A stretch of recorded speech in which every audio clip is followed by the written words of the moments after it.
नमस्कार। मैं अनिल कुमार आज भाषा के एक नए विषय के साथ आप लोगों के सामने उपस्थित हुआ हूँ। हम लोग अक्सर हिंदी भाषा के स्वरूप को जानने की कोशिश करते हैं, लेकिन कई बार हम लोग केवल ऊपरी ज्ञान के कारण उस चीज़ से वंचित हो जाते हैं, उस ज्ञान से वंचित हो जाते हैं जो वास्तव में हिंदी भाषा का है। मैं यहाँ पर साहित्य की नहीं, केवल भाषा की बात कर रहा हूँ। इससे पहले मैंने एक छोटा चलचित्र बनाया था जिसमें हिंदी भाषा की उत्पत्ति के बारे में या भाषा की उत्पत्ति के बारे में हम लोगों ने बात की थी कि भाषा की उत्पत्ति कहाँ से होती है। आज हम लोग चर्चा करेंगे कि भाषा का जो उत्पत्ति में सहायक होने वाली जो स्थिति है, जो स्वरूप है, जो वास्तव में भाषा को भाषा बनाता है, उस छोटे से स्वरूप के बारे में हम चर्चा करने की कोशिश करेंगे। मैं आज बात करने वाला हूँ हिंदी भाषा में वर्ण व्यवस्था के ऊपर। अगर हम लोग अपनी वास्तविकता के बारे में जानने की कोशिश करें और अपने इतिहास पर दृष्टिपात करने की कोशिश करें तो वहाँ पर एक चीज़ सामने आती है कि जो मनुष्य है एक सामाजिक प्राणी है।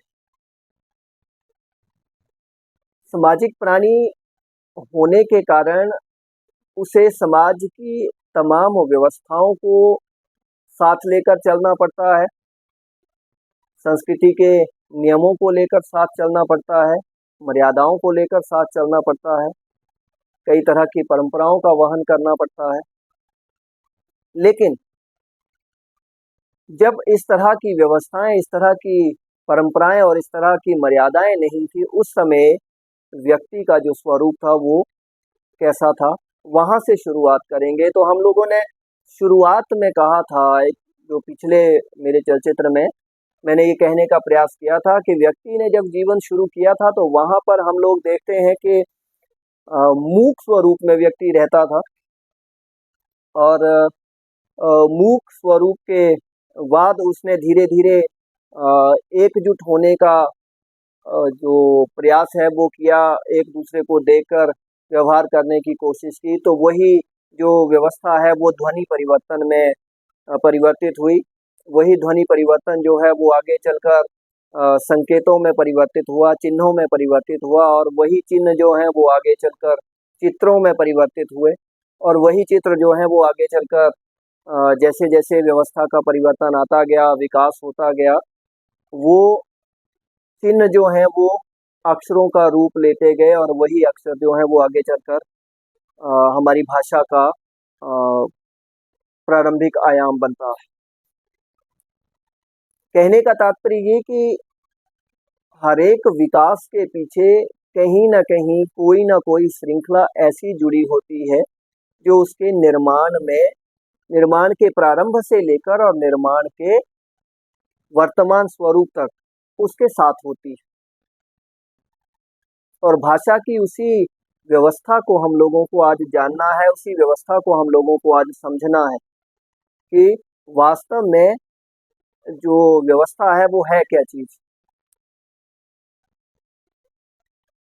अगर व्याकरण के हिसाब से बात करें तो महर्षि पतंजलि ने कहीं कहा था अपनी बातचीत में कि व्यक्तिवाची वर्णा एषाम इमे ते व्यक्तवाचा। कहने का तात्पर्य ये कि जिन वर्णों के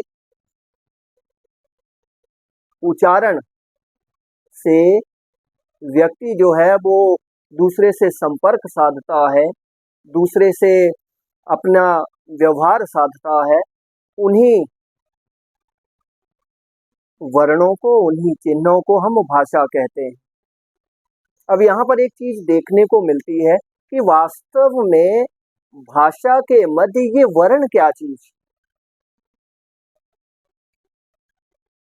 उसी वर्ण के स्वरूप को, उसी भाषा के आधार के स्वरूप को आज हम लोग जानने की कोशिश करेंगे, उसे समझने का प्रयास करेंगे।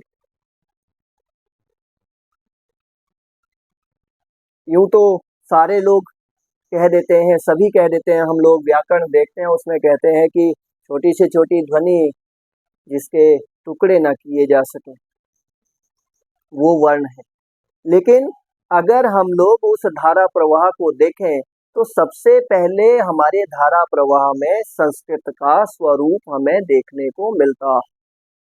तो संस्कृत के स्वरूप में उस वर्ण के स्वरूप को क्या कहा जाता है, उस वर्ण को क्या कहा जाता है, आइए देखने का प्रयास करते हैं।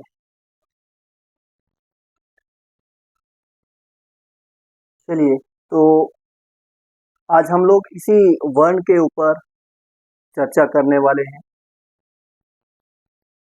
मैंने सबसे पहले आप लोगों के सामने बात की कि मनुष्य एक सामाजिक प्राणी है।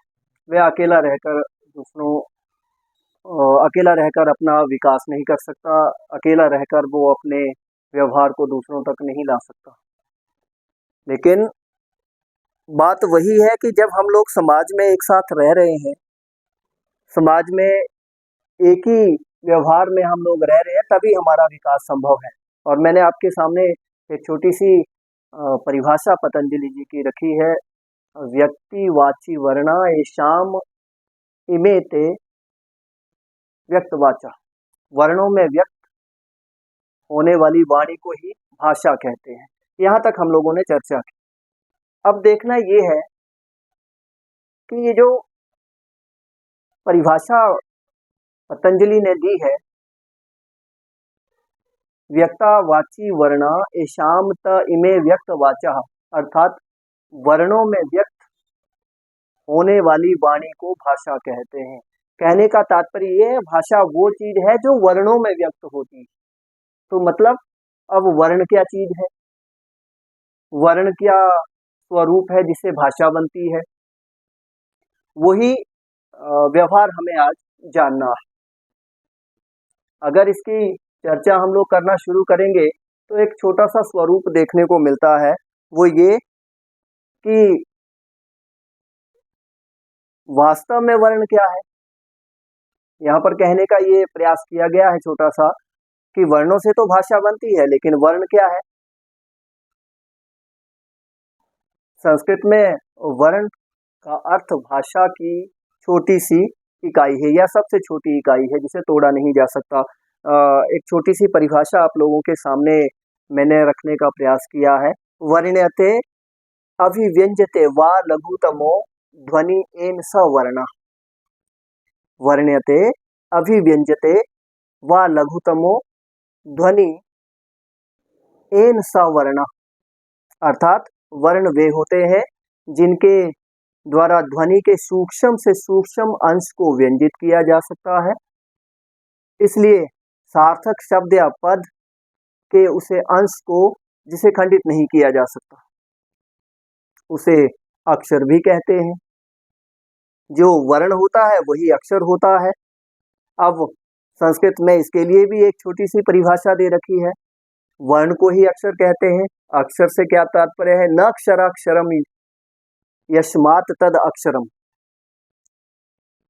न क्षराक्षरणम यस्मात् तद अक्षरम, अर्थात अक्षर वे वर्ण होते हैं जिनकी छोटी से छोटी ध्वनि का खंडन नहीं हो सकता।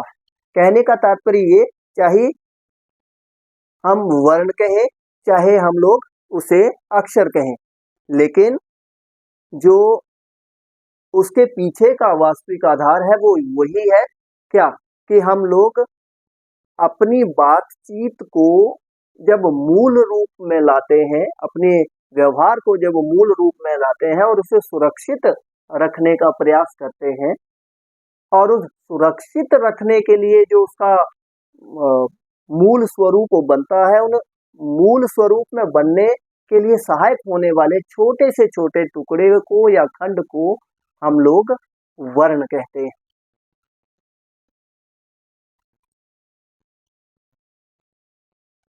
अर्थात ध्वनियों के वे मौलिक और सूक्ष्मतम रूप जिन्हें और विभाजित नहीं किया जा सकता, उन्हें वर्ण कहते हैं। कहने का तात्पर्य ये है कि हम लोग भाषा के उस स्वरूप के बारे में चर्चा कर रहे हैं जिस स्वरूप से भाषा बनती है और उसके नीचे उसको और ज्यादा तोड़ा नहीं जा सकता है। अर्थात यहीं से इसकी शुरुआत होती है, यहीं से इसका प्रारंभ होता है। इसीलिए इसे भाषा की सबसे छोटी इकाई या सबसे लघुतम इकाई कहते हैं। कारण ये कि यहीं से उस धारा प्रवाह की शुरुआत होती है जो आगे चलकर भाषा रूपी नदी का रूप धारण करके लोगों के हृदय जमीन को, हृदय भूमि को सींचती हुई लोगों में व्यवहारिकता और लोगों में सामाजिकता का स्थान दिलाती है।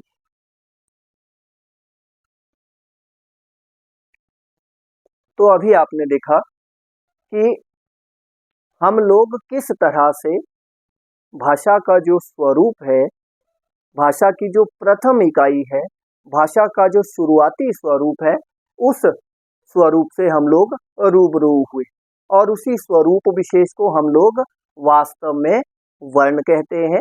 उसी स्वरूप विशेष को वास्तव में हम लोग अक्षर कहते हैं। उसी स्वरूप विशेष को वास्तव में हम लोग संकेत कहते हैं या ध्वनि कहते हैं।